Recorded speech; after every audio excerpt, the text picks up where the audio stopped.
Hello everyone, and welcome to the 6th video in the series 10 Lessons on Structure and Productivity from the Creation Story. My name is Bisola Kuku and I am the founder of Checklist.com, an online resource center that provides simple tools for greater productivity. In the last video, we talked about the concept of compartmentalization and how it can help you in both planning your schedule and executing it. We talked about why it's important to have the various areas of your life represented by compartments and allocating specific times in your schedule to each of these compartments. As we go into this lesson, let me paint a picture very quickly.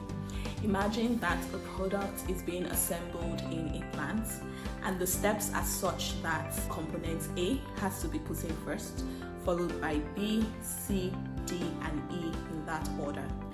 Imagine how inefficient it would be if the layout of the plant was such that components A are placed in the middle of the table, B and D are to the left, then C and E are to the right, just like you see on the screen in front of you. You can be sure that the number of the products that will be fully assembled in a day will be suboptimal.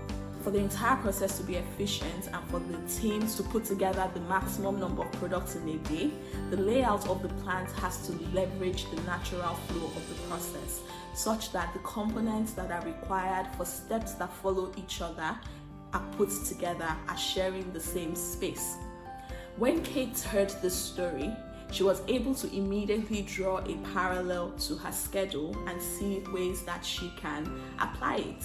She looked through her various activities in the various components of her life and she began to look for things that she could consolidate, things that she could group together.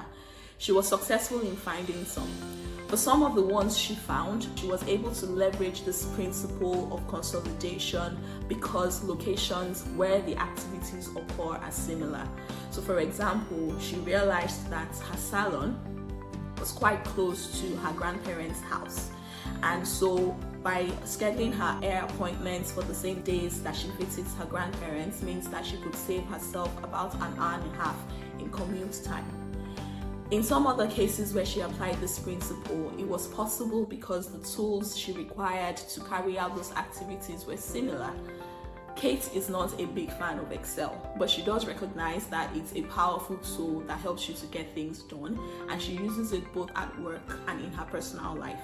So at work, there's a monthly report that she has to put together using Excel, and she also uses Excel for her monthly expense tracking. So what she did was to ensure that the day she is completing this report, right after she works on her expenses for the month, meaning that when she gets into the groove of Excel, she remains there until she is done. The more she looked for opportunities to consolidate, the more opportunities she found. And so I will challenge you just like Kate. Look through the activities in your schedule. Look through the various things in your routine. Are there opportunities for you to leverage the natural flow of certain activities so you can consolidate them or you can group them together? I can promise you that the more you look for them, the more you will see. See you in the next video.